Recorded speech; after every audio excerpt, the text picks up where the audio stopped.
마태복음 26장 6절.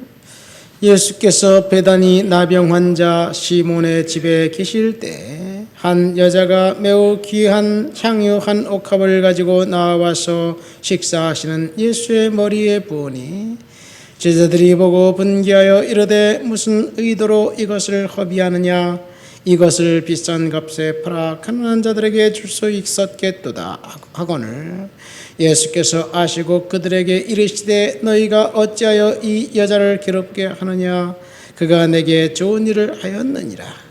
가난한 자들은 항상 너희와 함께 있거니와 나는 항상 함께 있지 아니하니라. 이 여자가 내 몸에 향유를 부은 것은 내 장례를 위하여 함이니라. 내가 진실로 너희에게 이르노니 온 천하에 어디서든지 이 복음이 전파되는 곳에서는 이 여자가 행한 일도 말하여 그를 기억하리라 하시니라. 아멘. 우리는 이 예수님의 머리에 향유를 부은 사람이 마리아라는 사실을 알고 있습니다. 그러나 마태복음 오늘 본문에 보면 마리아라는 사람의 이름이 나와 있지 않습니다. 한 무명의 여성이 예수님께 머리에 향유 한 옥합을 꿰어서 부어드렸습니다. 그럼 어째서 우리는 예수의 머리에 향유를 부은 여성이 마리아라는 사실을 알까요? 여긴 분명히 그 여자의 이름이 나와 있지 않는데, 그것은 마가복음과 누가복음과 요한복음 다른 복음에 동일한 기사가 기록되어 있는데, 그 다른 병행 구절에서 이 여성의 이름이 마리아라고 이야기하고 있기 때문에 우리는 알고 있습니다.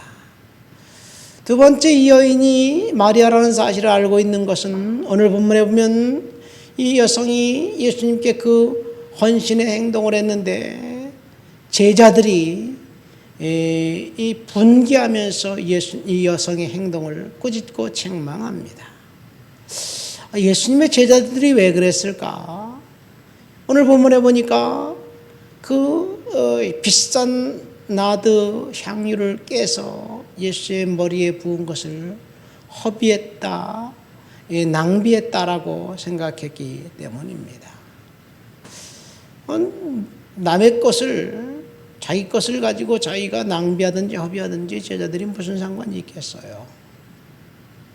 자기 것처럼 생각하기 때문에 그거를 깨질 말고 그냥 통째로 예수님께 드려서, 그럼 예수님께 드리면 우리가 그것을 주관해서 팔아서 비싼 값에 이제 돈을 팔아서 뭐 다른 우리가 필요한 데 쓸 수 있을 텐데 그렇게 생각했기 때문에 그래요. 그 여성이 것이 내 것이다, 우리의 것이다 라고 생각했기 때문에 제자들은 분개했습니다.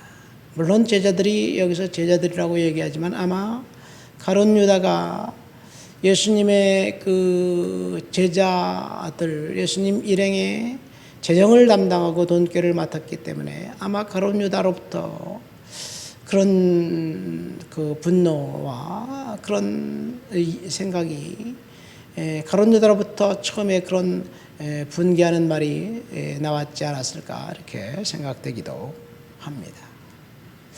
자, 그러니까 이 얘기를 보면 좀 이상해요. 오늘 우리 본문에 보면 베다니라는 마을에 문둥병자, 나병 환자 시몬의 집에서 예수께서 식사하실 때라는 말이 나옵니다. 좀 이것도 이상해요. 나병 환자, 문둥병자면 정상적으로 집에서 살 수 있습니까? 나병 환자는 집에서 살 수가 없어요. 동네에서 내쳐지고, 그리고 산 기슭, 동떨어진 그곳 아무도 없는 곳에서 움막을 치고 거지처럼 거기서 살다가 가족들이나 아니면 지나가는 사람이 불쌍하다고 생각해서 음식을 던져주면 그것을 먹고 마을에서 격리된 채 살아야지 됩니다.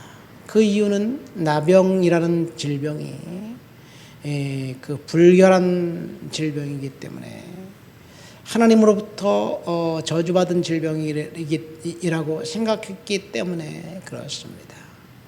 그런데 오늘 본문에 보면 베단이라는 마을에는 나병 환자를 차별하지 않고 집에서 살 수 있도록 배려하는 그런 아름다운 마을인 것 같습니다. 사실 나병 환자까지도 차별하지 않고 집에서 살 수 있도록 배려한 아름다운 마을이기 때문에 그런 것이 아니라 그 마을이 너무너무 형편없는 마을이기 때문에 그런 거예요. 왜냐하면 그 마을에서 오직 한 사람, 이 나병 환자 시몬은 바리새인이었어요. 권력가였어요. 권세가였어요.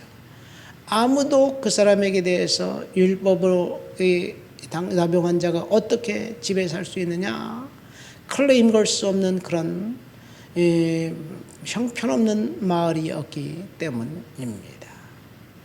그렇게 형편없는 마을, 아무도 돌아보지 않는 마을, 나병 환자가 집에 살 수밖에 없는 마을, 그리고 또 형편없는 사람은 오늘 본문에 익명으로 처리된 마르다, 마리아, 나사로 이 가족입니다. 이들이 살고 있는 것이 이 베단이었어요. 다른 성경에 보면 마리아, 예수님의 머리에 향유를 부은 마리아는 창녀였습니다. 그러니까 창녀였던 여자, 그리고 형편없는 마을에 그 마을이 변화된 것은 예수님이 그 마을에 갔기 때문이었고, 그리고 형편없는 창녀였던 마리아가 예수의 머리에 향유를 부은 사건 때문입니다. 그래서 그 형편없는 마을이 베다니가 예수님이 사역에 있어서 중요한 마을, 가장 예수님이 많이 찾았던 마을로 변화됩니다. 사실 오늘 우리가 본문에 보면 베단이라고 언급되어 있지만 다른 성경에 보면 이 마을 이름조차도 나와 있지 않습니다. 모든 것들이 다 익명으로 처리됩니다.